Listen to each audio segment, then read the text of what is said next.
They told me not to open this book. Not because it's cursed, though some whisper it is, but because every page holds a mind too brilliant to let you rest. After all, if you're destined for insomnia tonight, why not make it a grand one, spent in the company of history's greatest thinkers? What do you say? And tonight I'm going to read them all to you, one by one. Some you already know, Heraclitus, Nietzsche, Freud, but others wait like sealed letters in the dark. Surprises, secrets, ideas that burn like twin-wick candles. Welcome to the Insomniac Symposium. The library opens after midnight. And yes, I'll be your guide. You can call me the librarian, but between us, I'm Diogenes. Yes, that Diogenes, the cranky ancient philosopher who once lived in a barrel. If you've already met me in my own episode, welcome back. If not, well, you'll get to know me, slowly, grumpily. The barrel, the lantern, the barking. Ancient gossip, mostly. These days, I wear slippers, drink lukewarm chamomile, and whisper forbidden philosophy to people like you, midnight souls with overactive minds and a soft pillow. This isn't a podcast, a guided meditation, or another inhale-exhale sleep app. What I have for you is a quiet fire for the mind, lit by 15 thinkers who never managed to rest. We'll glide forward in time, chronologically, candle to LED. For each thinker, I'll tell you what they saw, what they feared, and what they whispered to darkness when no one else was listening. I'll confess something now. I may add my own thoughts along the way. I've known these minds too long not to argue with them.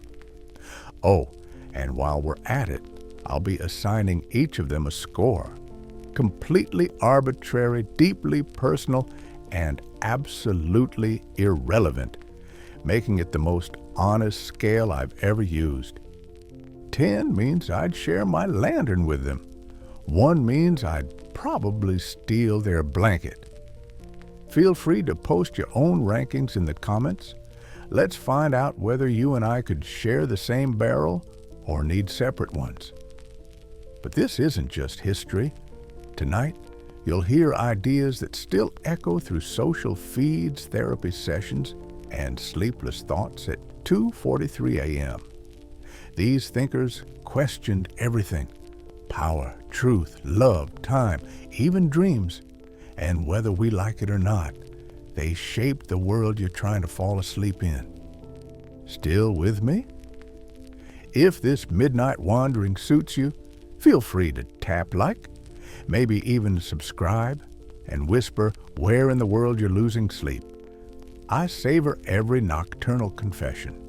So, no need to remember anything. There's no test. Let your body sink and your mind wander. You're not here for answers, only for the quiet comfort of knowing others across centuries felt what you feel now. Shuffle deeper under the blanket. Fire burns brightest when the room is dark. The first guest is already here. He believed fire was the soul of the universe, that everything flows, that you can't step into the same dream twice. Let me light the lantern. We begin with Heraclitus. I once tried to hug Heraclitus. Big mistake. Not because he wasn't warm, quite the opposite. The man radiated heat like a stove left on all winter. But hug a fire and you'll get burned, or at least mildly scorched in the soul. Heraclitus of Ephesus. That's where he was from, in Asia Minor, about 5 centuries before that other fellow with the hemlock. He wasn't one for small talk or dinner parties. Lived alone, spoke in riddles, and proclaimed the whole cosmos was made of fire. Not metaphorical fire, literal. Most people gaze at a sunset and think, how beautiful. Heraclitus looked and said, good. Everything's burning as it should be. Still awake? Oh dear, I hope the flame talk would lull you. But maybe, like Heraclitus, your thoughts refuse to stay still. It's 2:47 a.m., and like his famous river, your mind keeps moving, carrying bits of memory, regret, grocery lists, and that awkward thing you said in 2012. According to him, you can't step into the same river twice. I've always suspected he just hated swimming. Yet he had a point. Everything changes, everything flows, nothing stays put, including us, including this restless thing we call a mind. Heraclitus believed the universe is in a constant state of becoming, no stability, no rest, only movement and tension between opposites, sleep and wakefulness, peace and anxiety, socks and sandals. Scholars call it the doctrine of flux. I call it being alive, uncomfortably so. His words came in fragments, pithy riddles carved into stone. The road up and the road down are the same. I once asked what that meant. He said nothing, just stared at a candle until it guttered out. Poetic? Yes. Deeply annoying, too. But he wasn't merely a poet in sandals. He influenced Plato, the early Stoics, and everyone since who has tried to make sense of the world by staring into a flame. Where later thinkers saw order, Heraclitus saw struggle. Even his logos, the rational principle behind the cosmos, wasn't peaceful. It was conflict wrapped in reason, fire wrapped in thought. Modern folk think they invented chaos, social media whirlpools, economic free falls, climate dread. Heraclitus already had the headline, "Change is the only constant." He would have loved your smartphone, not because it's smart, it isn't, but because it burns through attention like dry wood. Doom scrolling is just his river rendered in pixels. Had he lived today, he'd wander the streets shouting, "Everything changes," while wondering why notifications never end. He wasn't warm nor easy company, but he grasped something we forget. Permanence is illusion. Clutching too tightly breeds misery. Letting go without panic may be the only sane response to a world forever shifting beneath our feet. His choice of fire as the origin of all things matters, not water like Thales, nor air like Anaximenes. Fire, because fire transforms. It consumes and creates, lights the dark, and burns down the known. Perhaps that sleepless burn in your chest is your own becoming. Painful, necessary, beautiful. Still there? Impressive? Most listeners nod off once I start quoting Heraclitus. Or maybe you're stuck on the fact that I tried to hug him. For the record, it happened after 3 cups of wine and a long argument about whether my lantern counts as a metaphor. It does, obviously.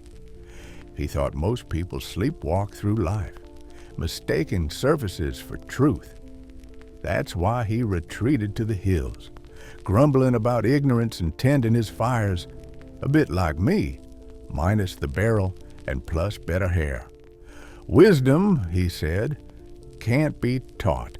You have to suffer it, let it burn through illusion until you're honest, truly terribly honest, about being human. And that's why I like him. He didn't decorate the void. He lit a flame in it that whispers, yes, everything changes, and that's not a flaw. That's the point. If you're still awake, you're burning a little too. Maybe the challenge isn't to stop the thoughts, but to greet their motion, to watch the river instead of trying to freeze it, to learn how to float, not anchor. Heraclitus would call that wisdom. I call it coping. My verdict? 7 out of 10. Beautiful ideas, terrible company. He'd forget your name halfway through a hug, but he taught us how to live inside change, to quit pretending we're anything but fire and motion. Now, The river waits for no one, and neither does Socrates, who asks more questions in an hour than most manage in a lifetime. If Heraclitus left you puzzled, just wait until someone interrogates your breakfast choices with moral urgency. Ready? Let's descend into dialogue. Still awake? Of course you are.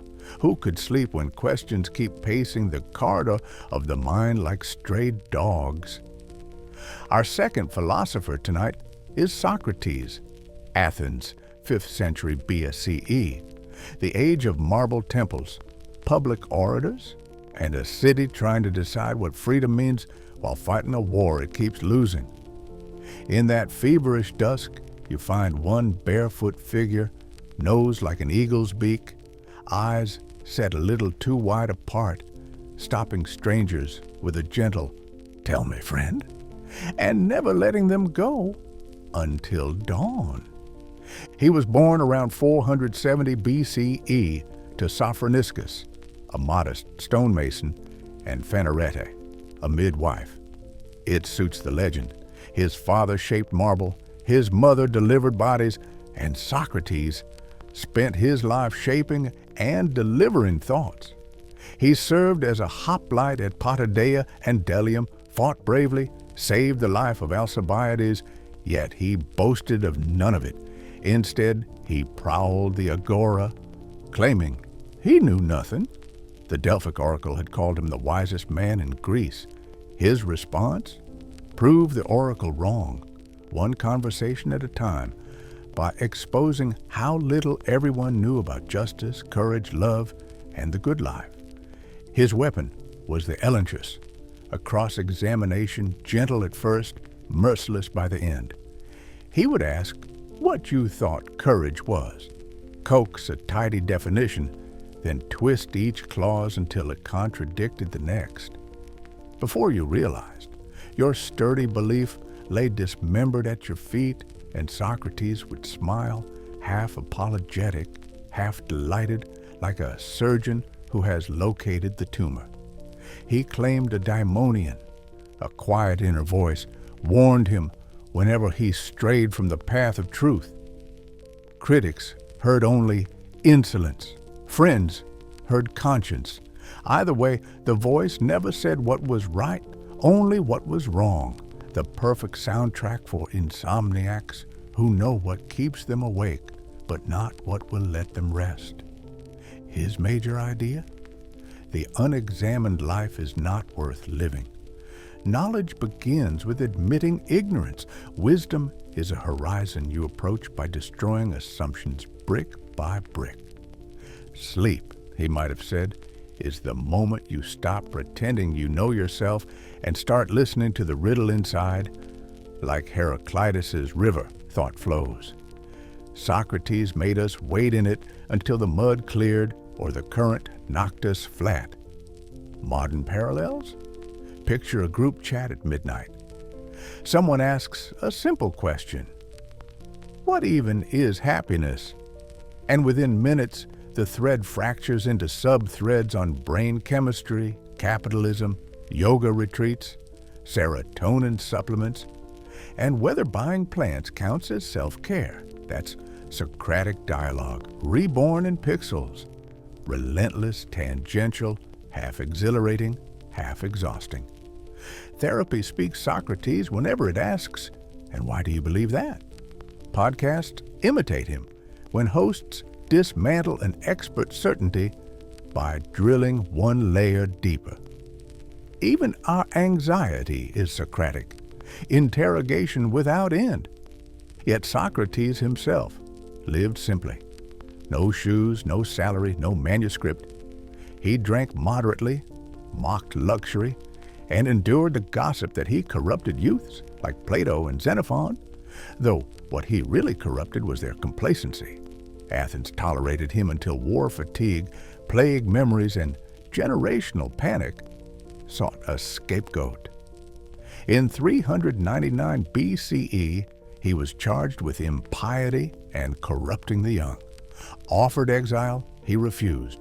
to flee would betray the very laws whose justice he had spent a lifetime testing. So he drank hemlock, discussed the immortality of the soul while the poison climbed his legs, and died asking one last favor, that someone sacrifice a cock to Asclepius, god of healing. Even exit lines became riddles. Repercussions? Plato founded the academy to preserve his teacher's voice. Aristotle carried that torch to science. Stoics borrowed the moral obstinacy, Christians the martyrdom imagery, every street corner contrarian the license to annoy. The Western canon is a footnote to his questions. The courtroom became a venue for public conscience because he treated his trial as philosophy's stage. Civil disobedience studies his refusal to escape prison. Whenever a teenager asks, "But why?" and refuses the answer, "Because I said so," Socrates' ghost strolls by, grinning, wine cup in hand. And now, my personal verdict. I admire the courage, envy the stamina, question the hygiene. He is my spirit animal in mischief, and my rival in persistence, but honestly, he talked too much, drank too little, and never once admitted dogs possess wisdom. Still, credit where it's due. If all Athenians were asleep, he rattled the city awake. 9 out of 10 would steal his wine mid-dialogue, yet invite him back the next evening just to see which of us blinked first. They say he asked so many questions they killed him just to get some sleep. Perhaps. But the questions survived, louder than ever, echoing down every corridor of thought. And now those echoes tap at your eyelids. What is virtue? Why are you awake? Will you be the same person in the morning? Enough interrogation for the moment. Rest your tongue. Loosen your thoughts. Our next guest tried to rule not a conversation, but an empire, and to rule himself most of all. He wrote nightly meditations under military tents, praying for calm while the Danube winds howled. If Socrates gnawed at uncertainty, Marcus Aurelius tried to tame it. Let's follow the lamp into the imperial camp and see if a Stoic emperor can teach insomniacs how to breathe. Some nights arrange themselves like legions, ranks of thoughts, torches lifted, iron sandals scratching across the skull. Our third sleepless companion understood that clatter better than any general. Marcus Aurelius Antoninus, born in Rome in 121 CE, raised on philosophy, destined against his quieter wishes for the purple and a life of unending midnight dispatches. He began as a lanky child in an itchy wool cloak, memorizing Epictetus while other boys gambled with knucklebones. His tutors praised his gravity. His friends, if he'd kept any, might have begged him to lighten up. Adoption swept him into the imperial line, and soon rhetoric lessons with Fronto shared the schedule with dawn sword drills and public ceremonies. Determined to stay humble, he practiced sleeping on bare boards until his mother spirited away the straw. By his mid-30s, he governed an empire stretched from misty Britannia to sand-blown Arabia, inheriting floods, mutinies, plagues, and senators who sharpened politics like cutlery. Each dusk, after reviewing legion reports, he retreated to a folding desk, lit a sputtering lamp, and wrote to himself, not decrees, but reminders. Control judgment, accept events, remember death. Those private notes, never intended for you or me, survive as the Meditations, a field manual for people who cannot silence the drum inside the skull. His core principle is disarmingly simple. You command only your own mind. Everything else, weather, gossip, barbarians at the river, belongs to fate. Your task is to respond with justice and calm. Picture him on the frozen Danube frontier, tents creaking, ink stiffening in the cold. Between skirmishes, he scratches, "The cucumber is bitter? Then throw it away." Self-help, yes, but drafted while archers test the palisade. He never pitched this wisdom as a wellness brand, yet the modern world has embossed his notebook on coffee mugs and productivity apps. Everywhere you look, someone quotes, "The obstacle is the way," while juggling 3 back-to-back performance reviews and a digital detox retreat. Marcus's Stoicism was not a life hack, it was triage. He bled frustration onto wax tablets so he could greet the legion at dawn without throttling a tribune. Nightly writing was the difference between a tyrant and a man still trying to be decent. If you have ever sat up at 2 a.m. filling a journal with promises to breathe, hydrate, and avoid doom scrolling, you share his ritual. The Antonine Plague ravaged Rome much as our own scroll of breaking news drained sleep, invisible, relentless, and breeding dread faster than medicine. Marcus watched 1/4 of his citizens die, then wrote, "You may leave life right now. Let that determine what you do and say." We tuck the same line into a notes app between grocery lists and passwords, praying borrowed courage will steady tomorrow's inbox. I'll admit my bias. I once met him, only in dream, mind you. We stood on opposite shores of a shadowy river, trading lantern light for imperial calm. He asked whether virtue can survive absolute power. I offered him my barrel as proof that power can survive without virtue at all. Secretly, I envy him. His sandals matched, his words endure, and posterity buffs away the cracks. Yet I would still tease him. He wrote treatises on simplicity from marble terraces, preached brotherhood while owning slaves, counseled equanimity, yet penned private letters cursing fate. Stoic in theory, Roman in practice. He knew the gap and kept writing across it. Influence? Monks copied him by candlelight. Renaissance princes annotated him in the margins. Modern therapists borrow his exercises. Name the fear, test the judgment, choose the response. His sharpest bequest, however, is gentleness toward failure. Page after page, he scolds himself, impatient, vain, resentful, then softens. Begin again. Reproof without mercy, he knew, is merely another vanity. So if your thoughts tonight march like legions, take a leaf from his travel diary. Identify what falls under command, usually the next breath, occasionally the next sentence. Yield the rest as territory not worth the blood. Write it down. Close the tablet. Douse the lamp. Easier drafted than lived, yes, but Marcus drafted because he failed daily. Virtue was a practice, not a certificate. And now, because tradition demands a reckoning, on my exceptionally subjective lantern scale, I grant him a prudent 6. 2 points subtracted for polished sandals, 2 awarded for keeping rage in a bottle no army could smash. He ruled an empire, yet kept asking his own hand to stay steady. I simply ask your eyelids to grow heavy. Let the camp quiet, for the next light on our path burns fiercer, chalk dust on our fingers, danger in the wind. Follow me south to Alexandria, where Hypatia charts the heavens while shadows sharpen their stones. Still awake? I hear the hush of turning pages and distant surf against the Pharaoh's walls. Keep listening. Some minds glow so fiercely that night itself tilts to watch them.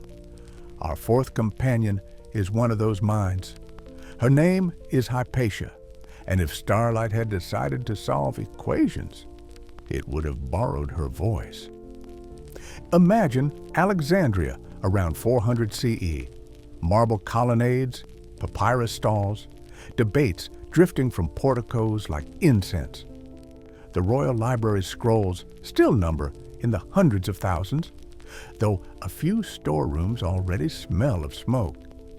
Scholars quote Plato before lunch and measure the circumference of the earth before supper. In that electric air, a tall woman rides a small chariot through the main avenue, cloak snapping, hair unpinned, students jogging to keep up with her questions. She does not lower her eyes.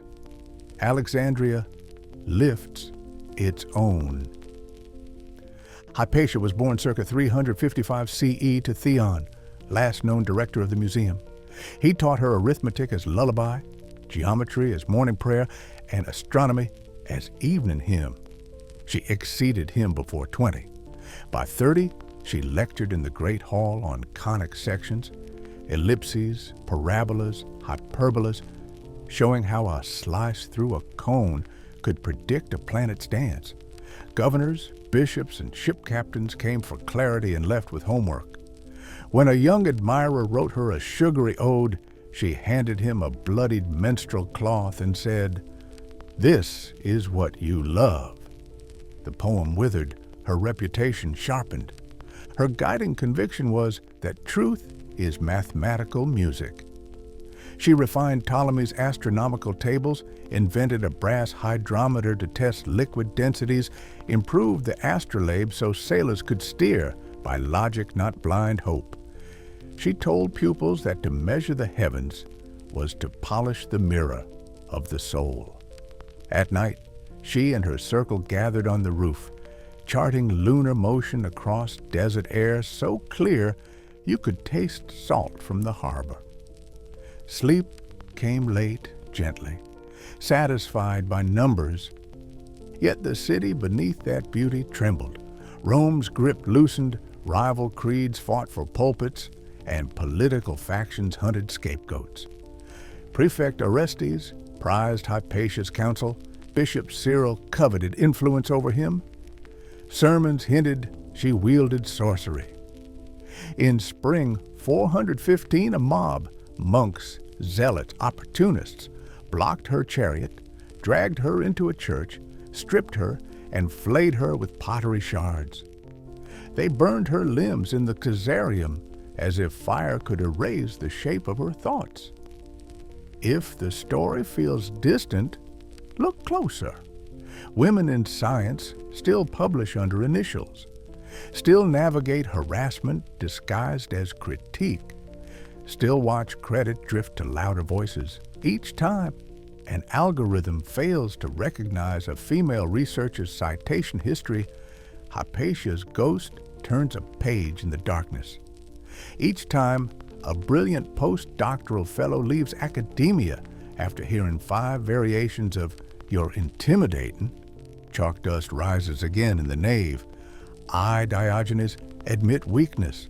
I am hopelessly, absurdly in love.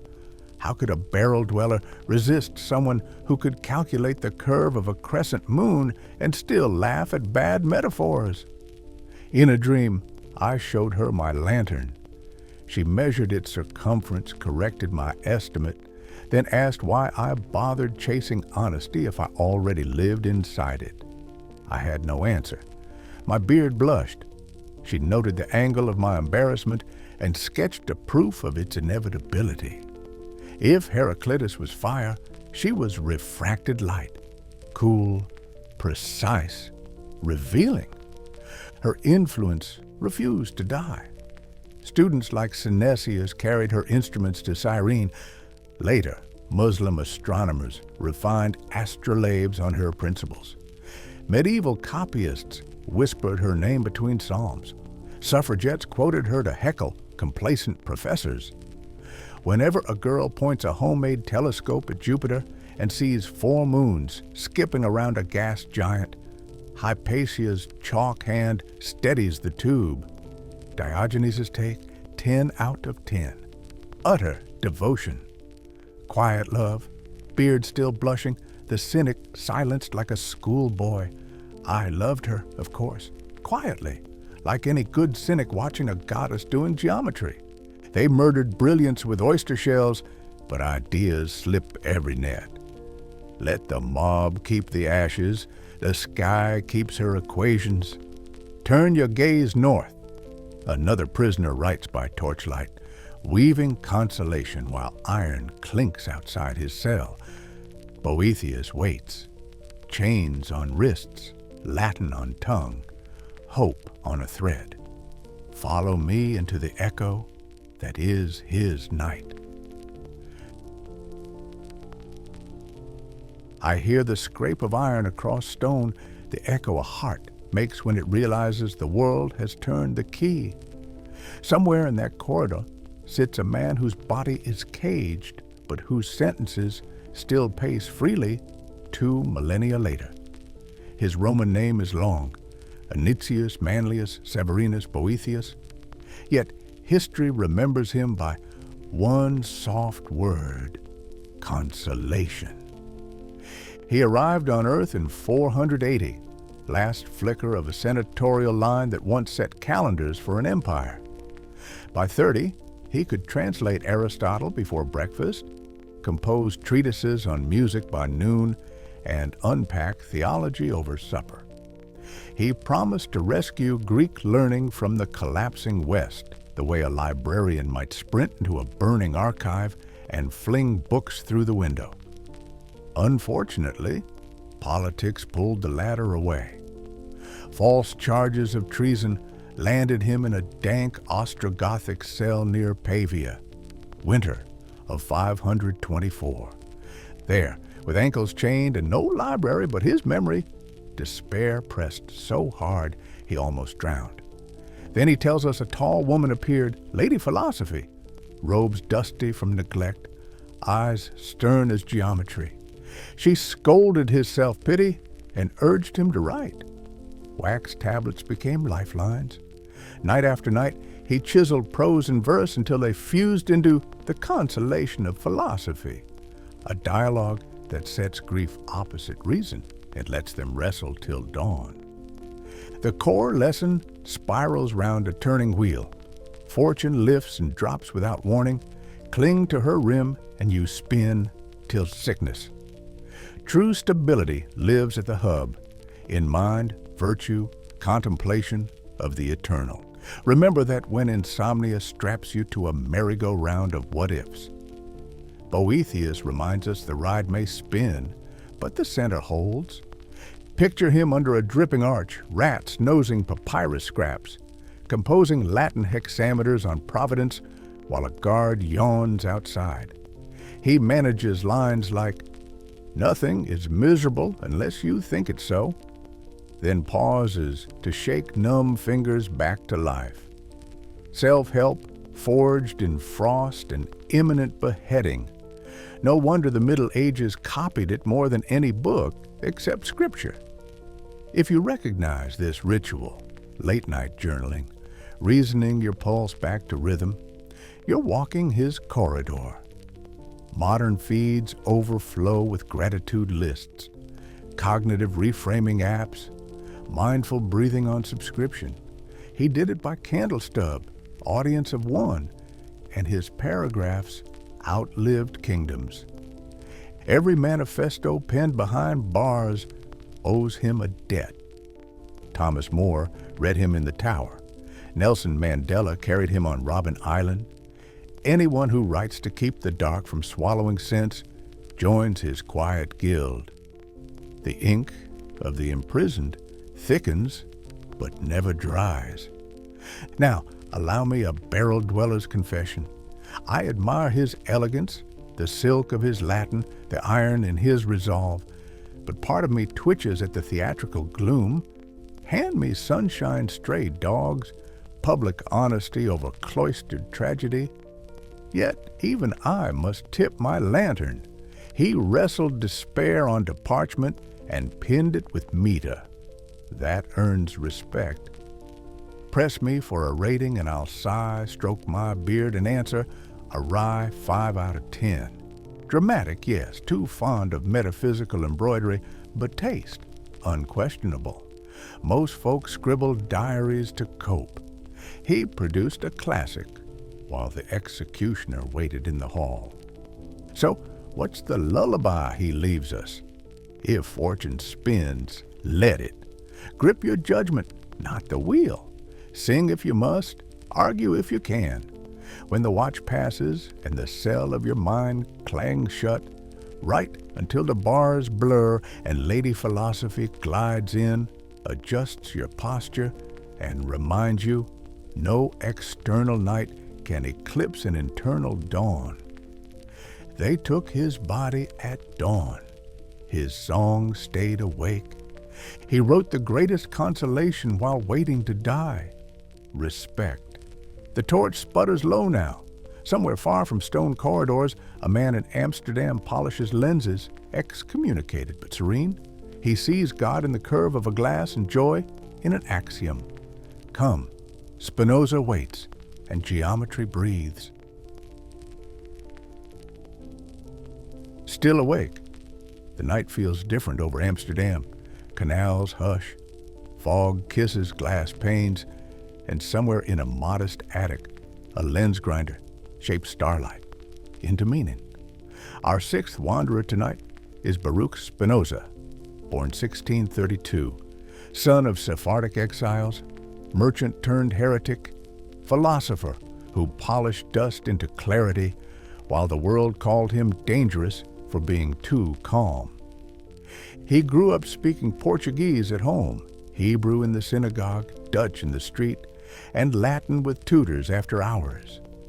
Precocious in Torah, unstoppable in questions, he asked why an infinite God would need contracts with tribes, why Scripture bristled with miracle tales instead of sober reason. Elders frowned. Traders whispered he was reading Descartes. By 24, the Amsterdam Rabbinical Council issued the most severe cherem on record. Banned, cursed, and cut off from the nation of Israel. Anecdote: he is said to have left the synagogue calmly, murmuring, "I know they do not understand." One zealot later attacked him outside a theater, stabbing his coat. Spinoza kept the torn cloak as a reminder of human passion unchained by understanding, his guiding vision. Deus sive natura, God or nature, one and the same, a single infinite substance expressing itself as mind and matter, thought and extension. No providence lifting prayers, no miracles bending laws, only the serene necessity of geometry. Like Euclid's propositions, everything follows from the essence of the divine. Freedom is recognizing necessity and aligning desire with the inevitable. Imagine that idea whispered beside your pillow. The universe doesn't punish or reward. It simply unfolds. Anxiety tonight is just a mode of thought. Calm, another mode. Both waves on the same ocean. Understand the wave, and you stop fearing its crest. Spinoza wrote his ethics in geometric order, definitions, axioms, propositions, corollaries, taming emotion with logic. Yet, he valued feeling. Blessed joy arises when the mind understands its place in the whole. He called it amor Dei intellectualis, the intellectual love of God. It isn't kneeling, it's knowing. Not a hymn, a theorem that sings. Modern echoes, mindfulness apps, urge acceptance. Cognitive therapy reframes stories. Systems thinkers map feedback loops. Each borrows from Spinoza. A just idea, calm effect. Burnout culture sells Stoic slogans. Spinoza offers a deeper balm. See how desire attaches to inadequate ideas, then replace them. Scroll exhaustion. Recognize it as the imagination chasing external images. Pivot to adequate ideas. Perhaps a single breath counted to 5, perhaps a silent proof. Hyperconnection. He lived disconnected, refused university posts to keep freedom, published anonymously, survived on lens grinding, earning enough to eat soft cheese and replace crushed glass shards lodged in his lungs. Friends begged him, to seek patronage. He chose a quiet street in Rheinsberg, writing at a pine desk by a small window. Burnout? He coughed blood yet kept calm, polishing truths until they gleamed. Still awake? Spinoza would smile gently. He'd suggest tracing the pattern of breath. Inhale counts. Exhale clarity. No judgment, just observation. I, Diogenes, shuffle in. Barrel meets attic. I ask why he wastes time on proofs when a good bark scares nonsense faster. He replies with one sentence, emotion without understanding is bondage. My growl softens. He offers a lens. Through it, even my lantern flame refracts into tiny rainbows, evidence that light is law, not whim. He fascinates me. Excommunicated, yet serene, slandered, yet gentle. He sold glass to survive but refused to sell his mind. When fellow radicals urged him to become celebrity atheist, he declined fame, chose precision. If Heraclitus burned, Spinoza glows steady like an oil lamp in fog. What did history owe him? Einstein kept his portrait. Secular humanists cite him. Environmental ethicists invoke him. If God is nature, harming nature wounds the divine. Every time someone says, we are star stuff, Spinoza nods across centuries. A rating? Let me scratch my beard. 8 out of 10. Too quiet for barrels, but I'd trust him with my soul. God in cereal? He'd chuckle, explaining how oat clusters are modes of infinite substance. I'd still eat them. He got expelled for being too chill. That's talent. He teaches joy is clarity, sorrow, confusion. When worry rattles like chains, examine the idea beneath, trade it for an adequate one, and the chain dissolves. He died at 44, lungs ruined by glass dust, leaving a manuscript that ends mid-sentence, as if nature merely turned the page. His friends published it posthumously. Censors fumed, philosophers gasped.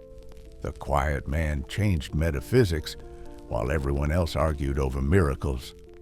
So, if insomnia circles tonight, remember, the universe isn't conspiring against you, it's unfolding through you. See it clearly, love it calmly, and let thoughts settle like dust in still dawn light. He got kicked out of the synagogue for being too chill. That's talent. Our lens fogs, let's wipe it clear. Ahead flashes a spark of lightning sarcasm, a pen sharp enough to slice kings' heads off with wit. Voltaire waits in Paris salons, quills loaded, ready to roast injustice till it crackles. Follow me out of this peaceful attic into a drawing room ablaze with laughter and revolt. The night smells of ozone, as if the clouds are bickering and about to strike. That crackle you sense belongs to François-Marie Arouet, Voltaire, who turned wit into thunder and made Europe listen whether it laughed or winced. Born in Paris, 1694, he was the sickly son of a notary, yet already sharpening quills like rapiers beneath boarding school blankets. At 22, he lampooned the regent in satirical verse and earned 11 months' lodging in the Bastille. Anecdote. Upon release, he adopted Voltaire, an alias spliced from Latin for will, voluntas, and the family estate, heir, a promise to plant seeds of reason in stony ground. Within a decade, his tragedies filled theaters. Behind the curtain, he smuggled letters across borders faster than kings dispatched troops. His obsession crushed the infamous thing, superstition married to tyranny. Superstition married to tyranny. He regarded the universe as indifferent, human dignity as fragile, and laughter as holier than any creed. If God did not exist, it would be necessary to invent him. He wrote, both believer and skeptic still quote the line, each claiming victory, proving his greater talent to offend and delight at once. Picture him drafting Candide under lamplight, Lisbon's earthquake rumbling in memory, lips twitching as naive optimism collides with war, plague, and inquisition. The Sleepless learn his final lesson. Cultivate your own garden, today's next thought, pruned of dogma, fertilized with doubt. Fast forward to our hyper-connected century. Viral memes skewer hypocrisy.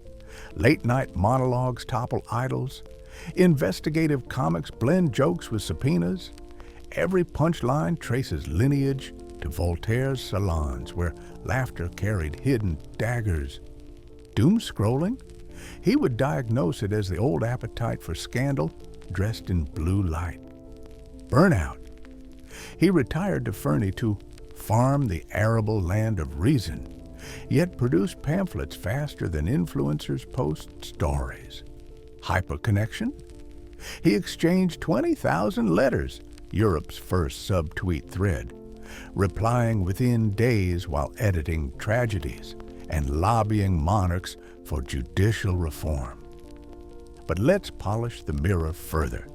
He adored comfort, silk waistcoats, Sèvres chocolate, noble patronage, then preached simplicity. He mocked princes, yet borrowed their carriages, sneered at priests, yet accepted final rites. Insurance, he joked, costs little. Hypocrisy? Possibly. Or irony as armor? A man can only hurl lightning so long before seeking velvet curtains to muffle recoil. I, Diogenes, respect any tongue that bites deeper than my cynic bark. I once dreamt he visited my barrel, offered a snuff box engraved "Doot," and asked whether dogs possess souls. Certainly, I answered. Why else would they bark at philosophers? He pocketed the quip, promising to roast Kant with it in 30 years. And then there is Rousseau, the Alpine idealist who claimed civilization corrodes the naturally good heart. Their pamphlet duel lit Paris. Rousseau mailed discourse on inequality, praising acorn-munching savages. Voltaire replied, "I have received, sir, your new book against the human race. Never was cleverness used to make us all beasts."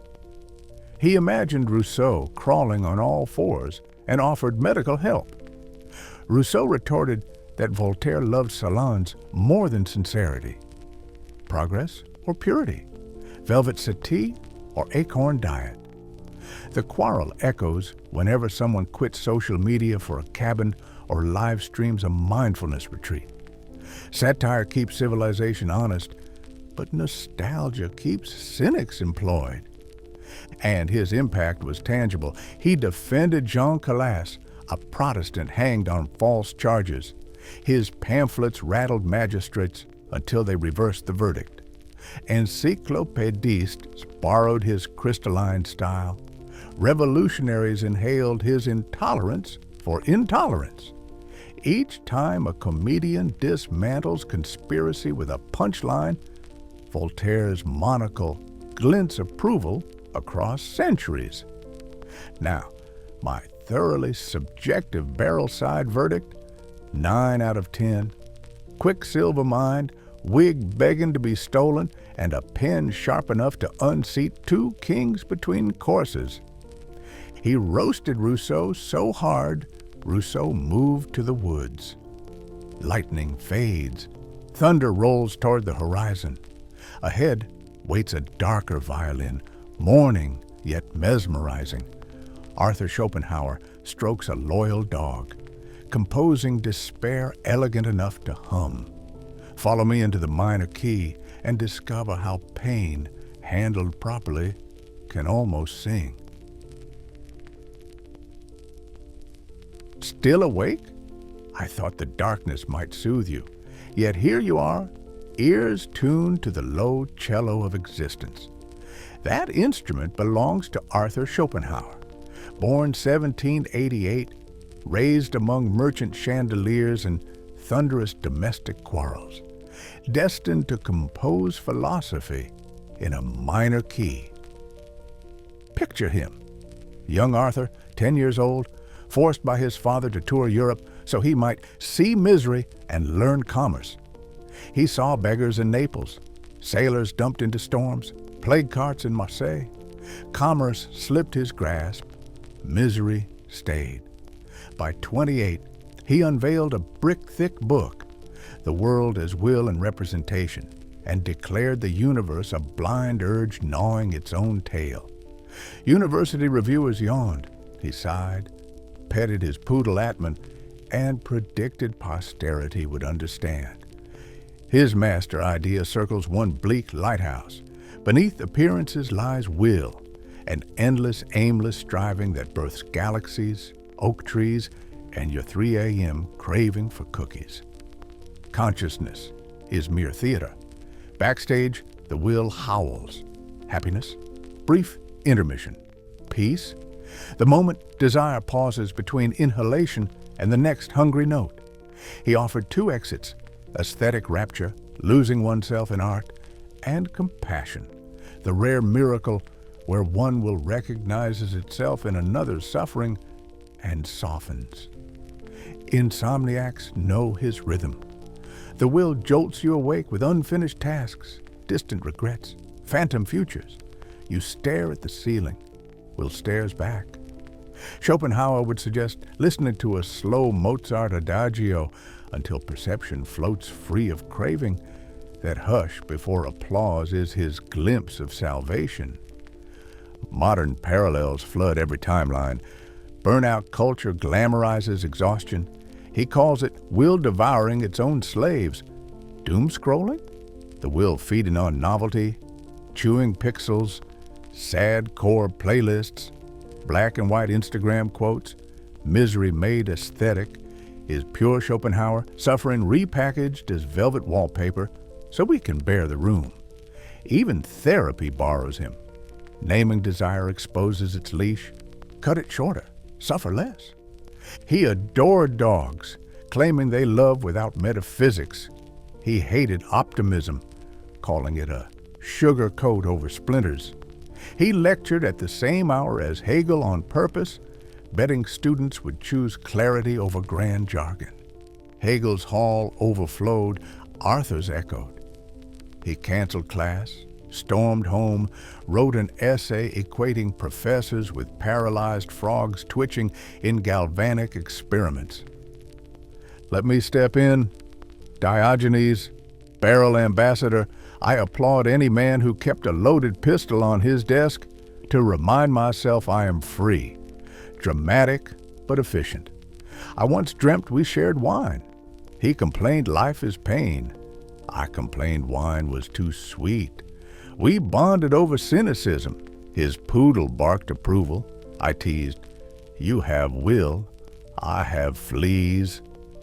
Which itches worse? He almost smiled. Yet I admit frustration. He worshipped quiet compassion, but shoved a neighbor down the stairs during a noise dispute, later paying damages once courts proved her injuries. His own will bid him.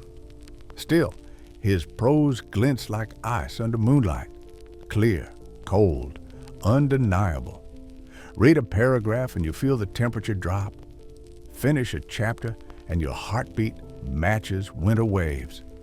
So rating? Call it a wary 6 out of 10. A bit much, perhaps, but he loved dogs and despised Kant.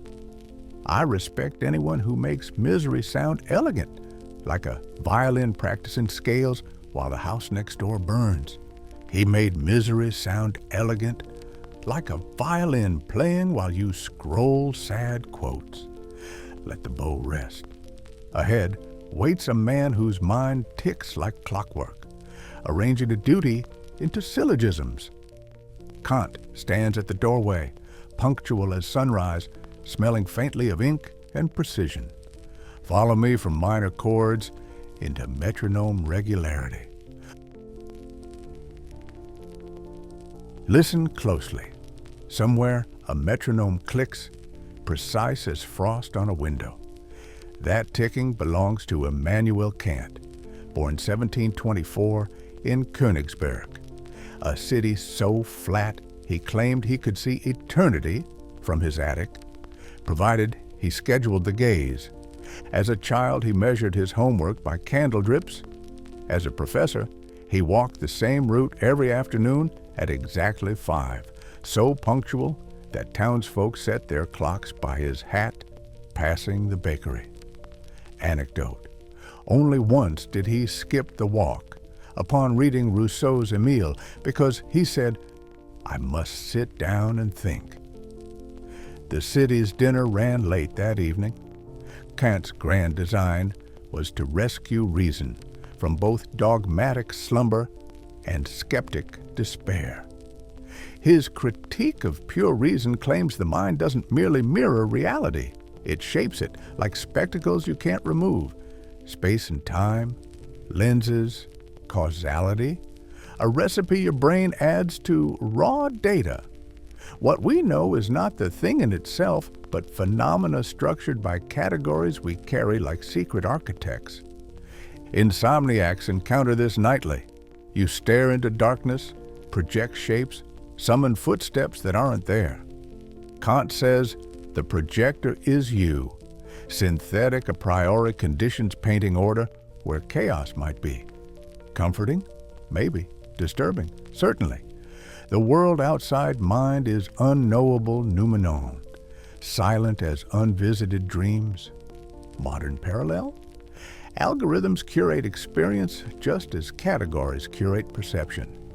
Your feed anticipates desire, showing phenomena tailored to taste, while the noumenal real world slides further offshore. Hyperconnection? Kant would chart notification timing like planetary orbits. He'd call doom-scrolling synthetic unity of perception run amok. Burnout? The categorical imperative telling each worker to act only on maxims you could will universal. Then HR prints that on a mug. Speaking of imperatives, his moral law resounds like midnight tolls. Act so that you treat humanity, whether in yourself or another, always as an end, never merely a means. No hedonic calculus, no divine decree, just reason commanding itself. Kant's insomnia likely glowed with questions. Did I respect the postman's autonomy today? Am I universalizable? We lose sleep over rent. He lost sleep over duty. Diogenes, raise a lantern to his window. He frowns at my irregular lifestyle, notes I wear no watch, suspects I smell of aporia. I tease, punctuality, sir, is just conformity in boots. He adjusts spectacles, replies, freedom is obedience to a law one gives oneself. Touché. Yet I cannot resist. He never traveled beyond Königsberg, never loved beyond footnotes, and once fainted at a lecture rumor we might discover life on other planets. So excited he forgot to breathe. Still, I admire clarity honed like surgical steel. He carved limits of knowledge, then built ethics atop reason's remnants. He insisted beauty is purpose without purpose. Why a sunset silences complaint.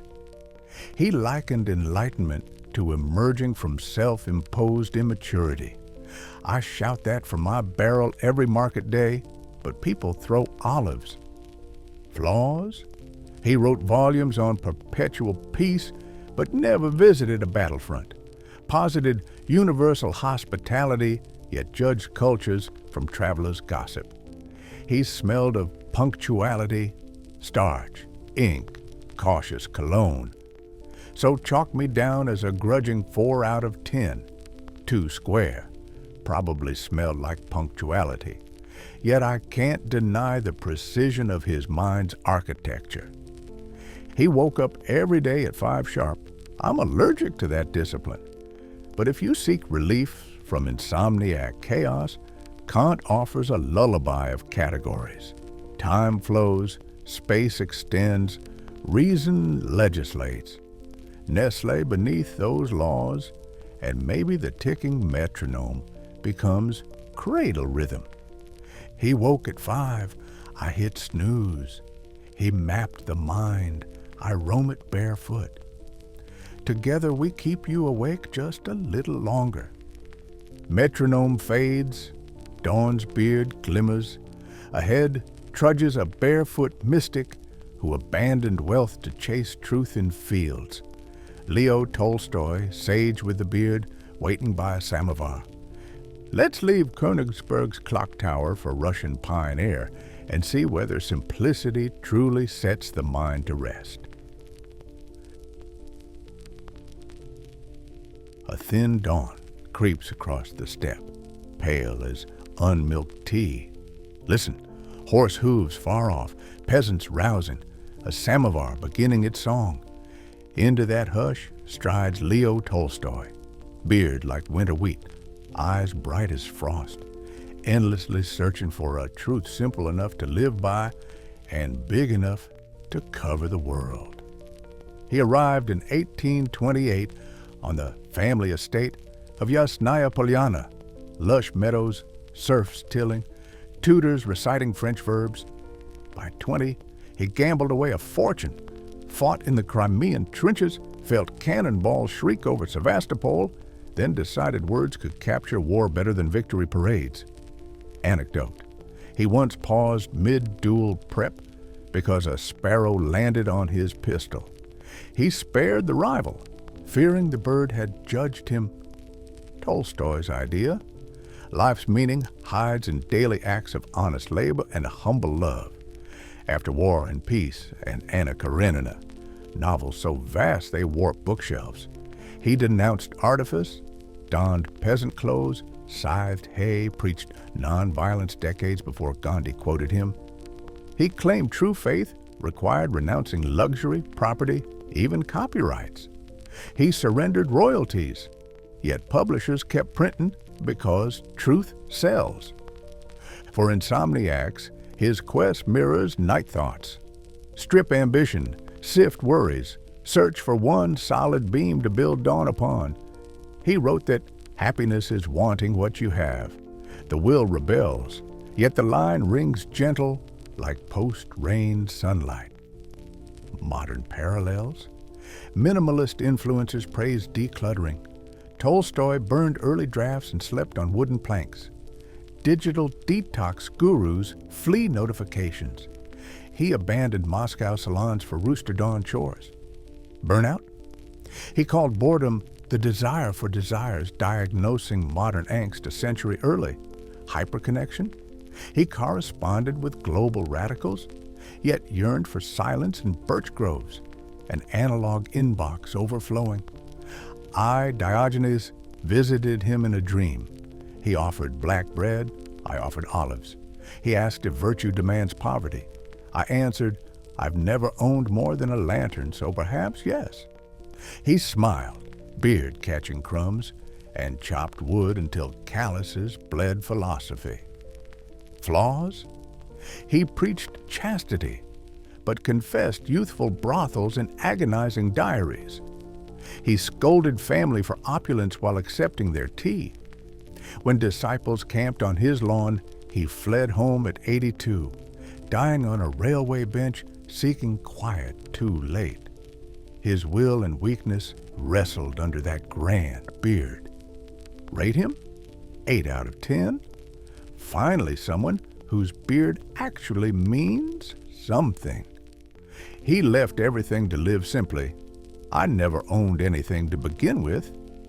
He left everything to live simply. I respect that. Never owned anything to begin with. Smoke curls from the samovar. Distant bells toll. Next approaches a philosopher who danced on the edge of abyss and painted it glamorous. Nietzsche waits, mustache bristling.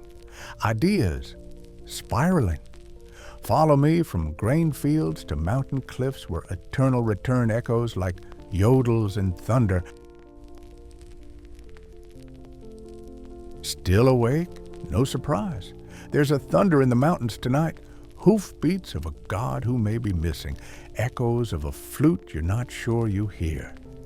That rumble belongs to Friedrich Nietzsche, born 1844, raised on Lutheran hymns, destined to set them on fire and dance in the sparks.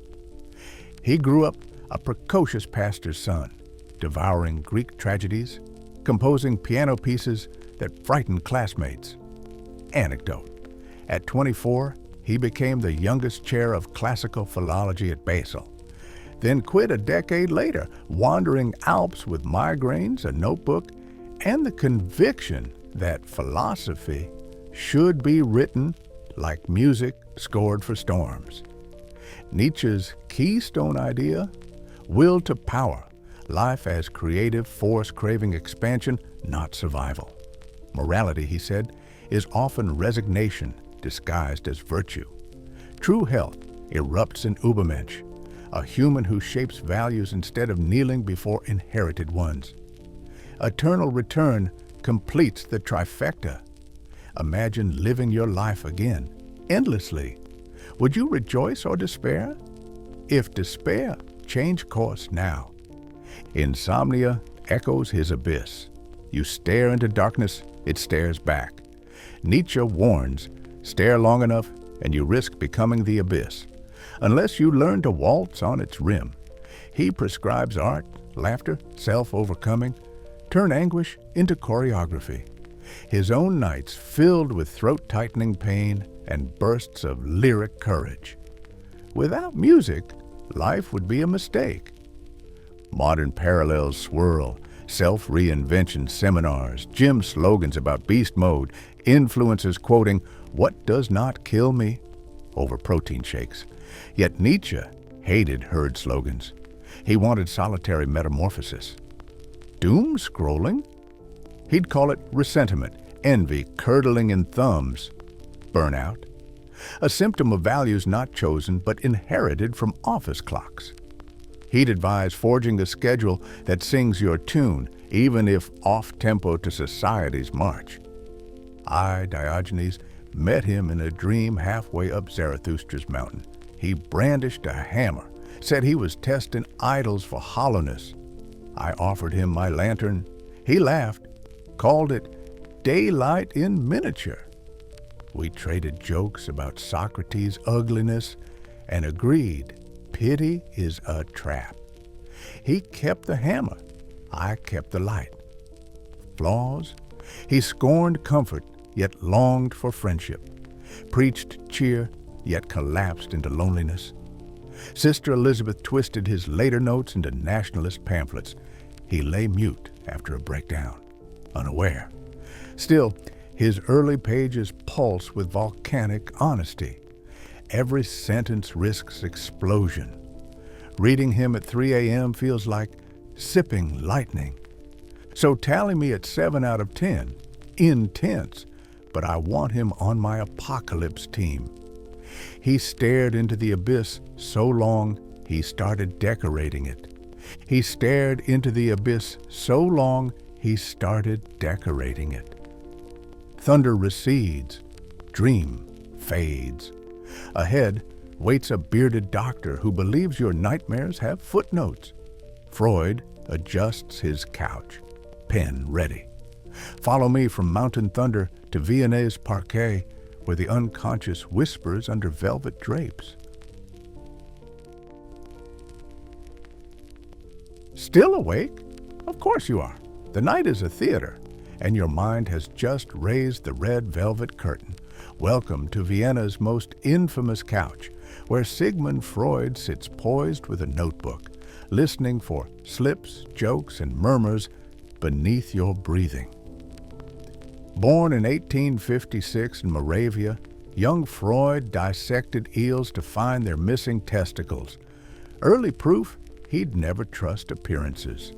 Though our 12th guest is technically more psychologist than philosopher, the reach of his ideas makes him impossible to omit. After all, he is the acknowledged father of psychoanalysis, the man who persuaded the modern world that dreams speak and couches confess.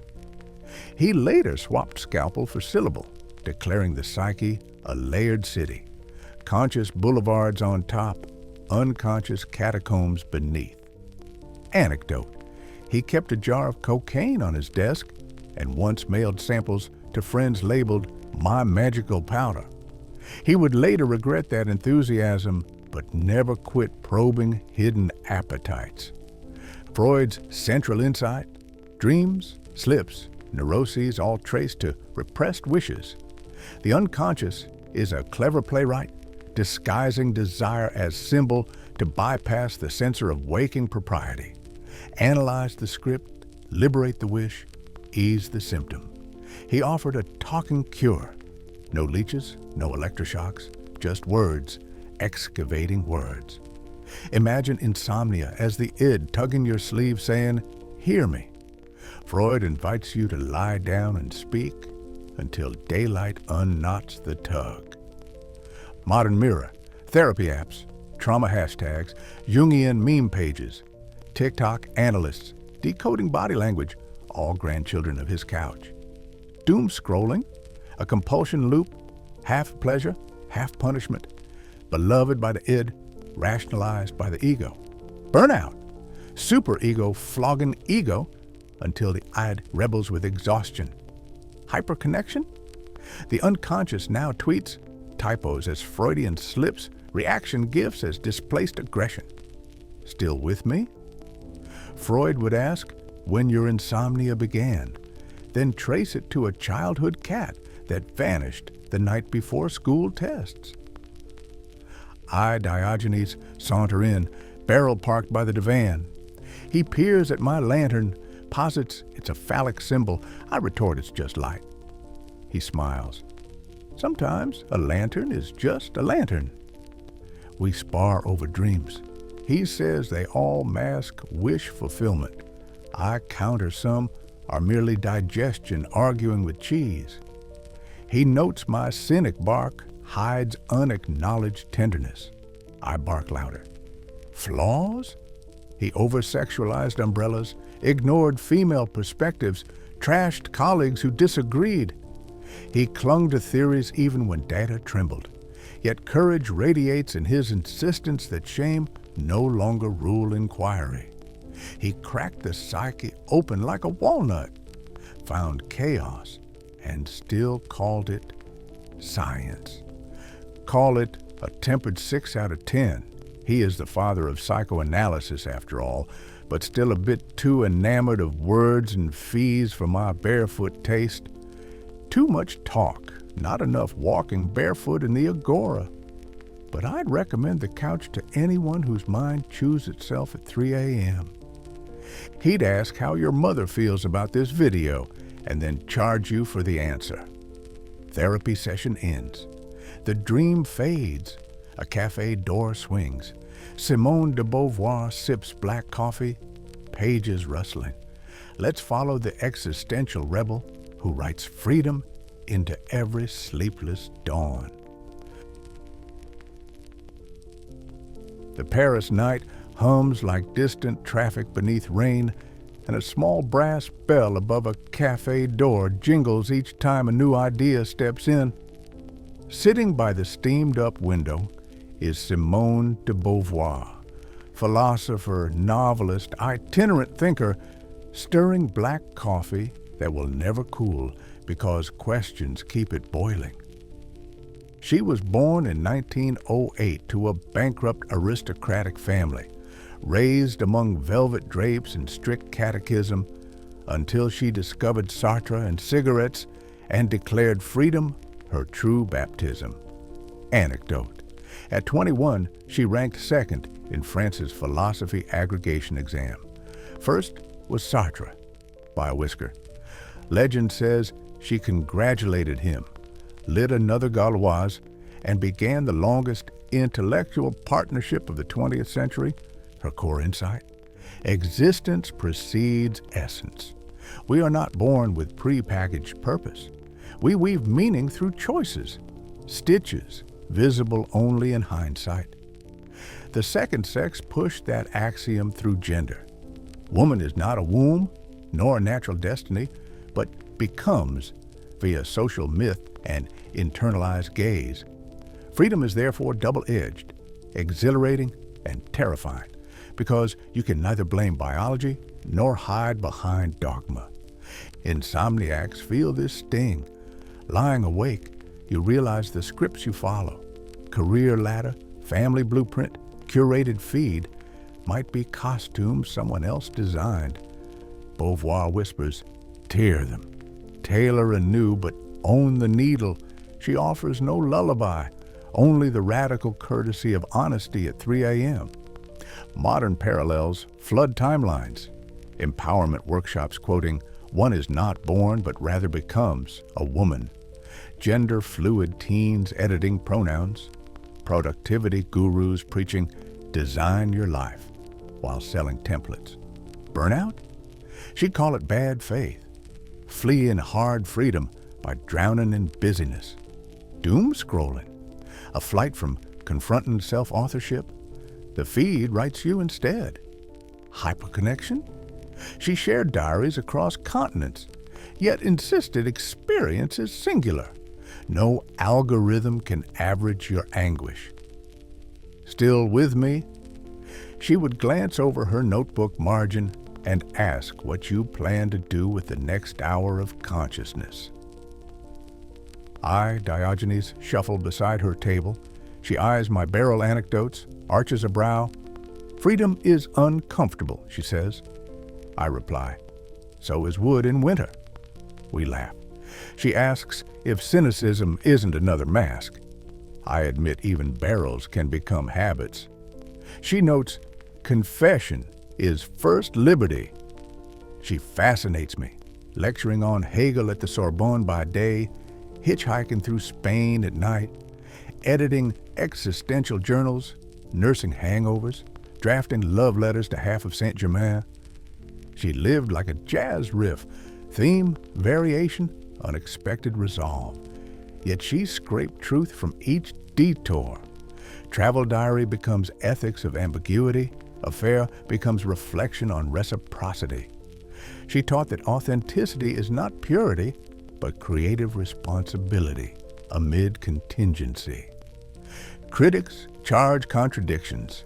She defended freedom, yet tolerated Sartre's manipulative liaisons, called marriage a coffin, yet cherished chosen companions, championed workers, then holidayed in Algiers' best hotels. But each flaw she dissected later, publishing journals raw enough to blush marble statues. Courage is not never erring, it is publishing the autopsy. So write me down, lantern in hand, at 9 out of 10. I would hand her the lantern and keep silent for once. She read, wrote, argued, traveled, and barely slept. Icon, time to settle the bill. A figure in a trench coat slips through Montparnasse fog, collar raised against absurd wind. Albert Camus, ready to make despair look stylish.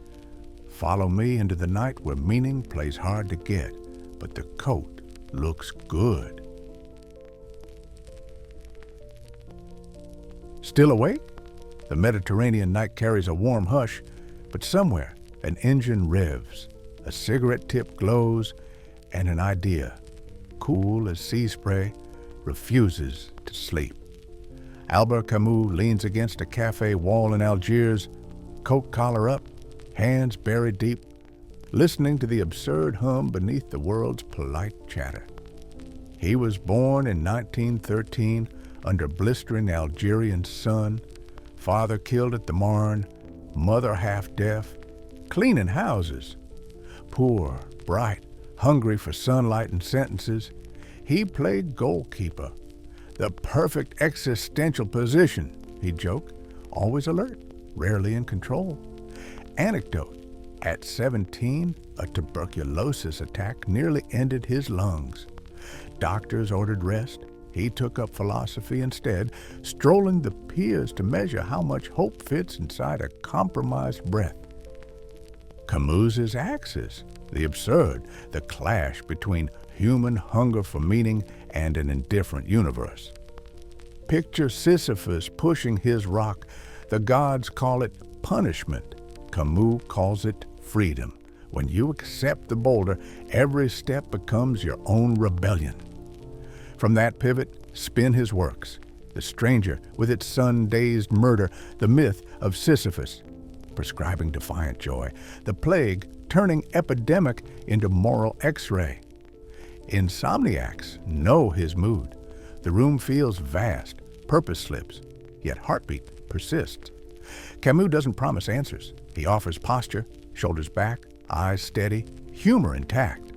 He wrote, "In the depth of winter, I found within me an invincible summer." That line alone can warm a 3 a.m. soul like fresh coffee.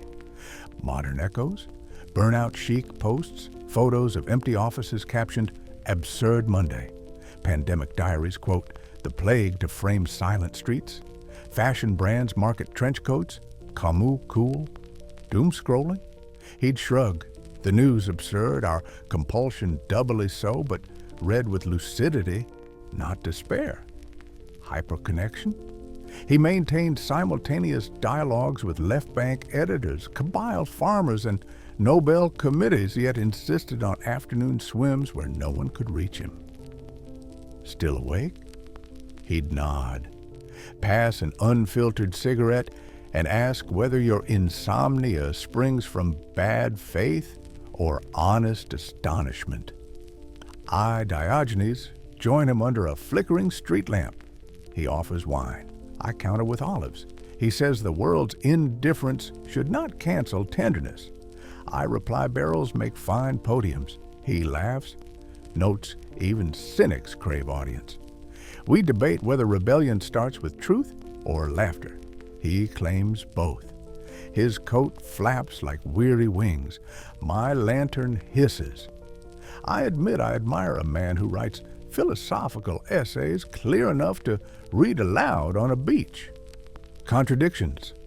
He condemned capital punishment, yet backed war against fascism, praised solidarity, but quarreled with Sartre over Algerian violence, accepted the Nobel at 44, yet loathed fame's glare. But each conflict he dissected in notebooks, trying to keep conscience solvent amid history's overdrafts. He loved soccer, jazz, long drives at dawn. Once, speeding a Fossil Vega through icy Burgundy, he died in a crash, the absurd claiming its advocate. Found in his coat pocket, an unfinished manuscript on youth. Even endings deferred to contingents. So chalk me down at 10 out of 10. Finally, someone who made the void look cool without freezing compassion. He made despair look cool and the plague poetic. He made despair look cool and the plague poetic. Engine fades, night softens. A Swiss lake reflects stars while an old psychiatrist ponders flying goats. Carl Jung waits, dream keys in hand. Follow me from sun-bleached absurdity into the shadowed labyrinth of symbols where your unconscious roams. Down by the Swiss lake, Carl Jung lights a lantern of his own, inviting shadows to step forward and speak. Welcome to the final chamber, where even your nightmares get name tags. He was born in 1875 in Keswill, son of a pastor with more doubts than sermons. As a boy, he built a tiny carved man and hid it in the attic, offering pencil scrolls like prayers, a private rite foreshadowing his life's project, honoring the autonomous life of symbols. Anecdote.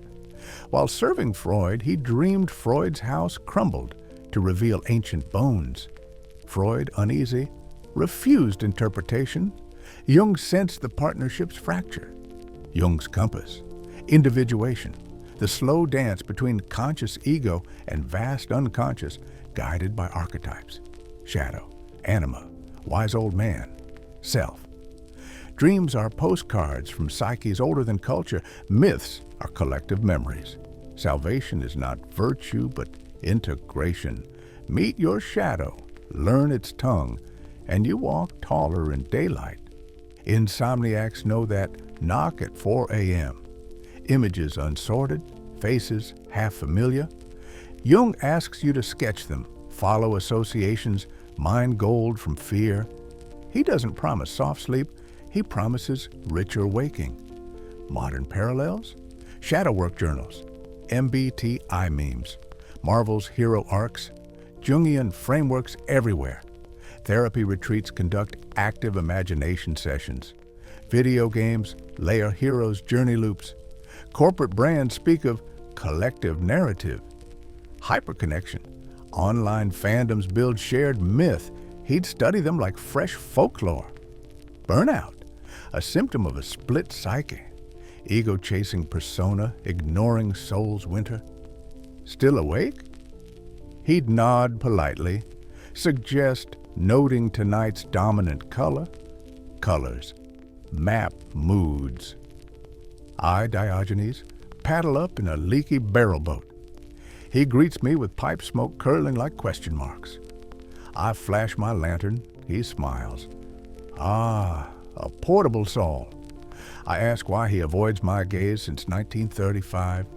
He chuckles, telling how a dream warned him, cynics steal luminance. I promise only to borrow it.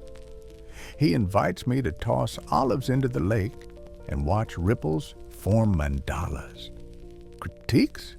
He flirted with mysticism, indulged astrology, wrote letters to the I Ching. Some accuse him of cultural cherry-picking, possible political naivety. Yet no one else mapped psyche with such narrative grace. Reading Jung feels like entering a cathedral where stained glass rotates under moonlight. So grant him 7 out of 10. Deep respect, though I still avoid eye contact lest archetypes hitch a ride. He said, "Look inside yourself." I did. Found a goat and some unresolved issues. The night is quieter now. Lamps along the wharf have dwindled to soft embers, and even the mischievous wind seems to tiptoe past your window. I picture you there, head half nestled in a pillow, eyes still open just enough to let the mind leak out in tiny, sleepless dreams. Still awake? Of course you are. Who could sleep after sharing a barrel with 15 untamed intellects and a cynic who forgot his bedtime 2 millennia ago? Let me, Diogenes, tuck the lantern between us one last time. No more names to announce, no more notes to carve into the margin. Only the slow exhale that follows a feast too rich and too ridiculous to finish while standing. We began with fire, Heraclitus' restless spark, and wandered through questions, empires, notebooks, cages, starlit beards, and dance floors perched on the rim of the abyss. We listened to mathematicians draw circles that outlived mobs, to prisoners who composed Consolation while the executioner rehearsed footwork outside the cell, to rebels who wrote freedom into grammar while cafe cups clinked like distant bells. If your heart feels crowded, that's only because you've let 15 house guests rearrange the furniture of your thoughts. They've left muddy footprints, cigar ash, and a few glowing lines scrawled across your inner walls. Good. A room too tidy offers nothing to dream about. And what of me? I barked, joked, envied, flirted, and, when no one looked, admired every one of them. I mocked Marcus's polished sandals, yet felt my throat tighten, reading the diary he hid beneath a battlefield cloak. I teased Kant's punctual pulse, yet borrowed his notion that freedom is obedience to a law one writes oneself. I sighed at Schopenhauer's gloom, until a violin somewhere echoed his sorrow so perfectly, I almost wept. I called Camus cool, as though style were trivial, yet the heat of his compassion melted my cynic sneer for the length of a cigarette. If you spotted tenderness shining through my fingernail cracks, keep the secret. It would spoil my reputation in the agora. Now the torchlight inside your skull flickers low. The philosophers back away, as courteous as ghosts after midnight. Heraclitus slips into a stream you cannot step in twice. Socrates leaves a question on your doorstep, unanswered, because answers dull the appetite for dawn. Hypatia traces one last equation in starlight. Voltaire fires a farewell quip at Rousseau's retreating shadow. Even Nietzsche lays down his hammer, carefully, lest dreams ring with unnecessary clang. You need not catalog their doctrines. Let them dissolve into something gentler, rhythms, images, half-remembered jokes about barrels and goats. When morning comes, if anyone asks what you learned, smile cryptically and say, "Enough to keep living." That is scholarship enough for the curled body still clinging to warmth. I invite you now to close your eyes and test the darkness for echoes. Feel the mattress receive your bones the way ancient sand received worn sandals. Let the mind drift the length of a Roman road, then turn to mist over a Swiss lake. Should the goat reappear, yes, the one Jung mentioned, offer it an imaginary olive and send it trotting toward another sleeper's dream. The lantern between us gutters. Oil is precious, and dawn is generous. Before we part, one last confession. I never truly wished to cure your insomnia. I merely hope to make it interesting. If the night grants you sleep now, take it gratefully. If not, remember, you share wakefulness with minds bright enough to set even silence ablaze. Either way, you will not be alone. And if this little nocturnal promenade pleased you, know that this channel houses many more midnight wanderings. Each week, we dive deeper into one of these restless minds, tracing new pathways through the dark. The library reopens after 7 sunsets. The chairs are creaky, but the company unparalleled. So rest, friend. May your pulse slow to the tempo of a distant oar on calm water. May your breath rise and fall like pages in an unread book. And should you wake before sunrise, do not curse the sleepless hour. Light finds a barrel, wind finds a lantern, thought finds a listener. I will be here somewhere in the dark, polishing jokes, feeding goats, and waiting for the next curious soul who cannot, will not, should not sleep.